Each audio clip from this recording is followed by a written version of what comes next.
इस्लामाबाद की शाहराहों पर इस तरह की लंबी लंबी लाइनें लगी हुई हैं और गाड़ियों के हॉर्न का शोर और एक दूसरे से लड़ाई के मनाजिर यहाँ पर देखने को मिल रहे हैं। क्या आप जानते हैं कि ये सब क्यों हो रहा है?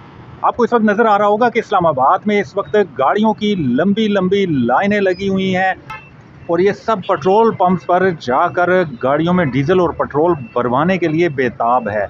ऐसा क्यों हो रहा है? क्योंकि आज रात 12 बजे पेट्रोलियम मसनूआत की कीमतों में रद्द-ओ-बदल होगा।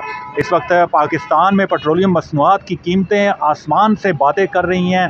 पेट्रोलियम मसनूआत की कीमतों में बेतहाशा इजाफा की वजह से आम आदमी शदीद मुश्किलात का शिकार है। आलमी मंडी में भी पेट्रोलियम मसनूआत की कीमतों में मुसलसल इजाफा हो रहा है और इसी वजह से पाकिस्तान में पेट्रोलियम मसनूआत की कीमतों में इजाफा किया जा रहा है।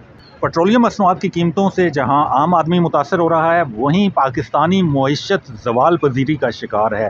पेट्रोलियम मसनूआत की कीमतों में मुमकिन इजाफे के पेश नज़र गाड़ियों की ये लंबी कतारें लग चुकी है कि अवाम 12 बजे से पहले पहले पेट्रोल अपनी गाड़ियों में डलवा सके और उन्हें कुछ आर्जी और थोड़ा सा रिलीफ मिल सके।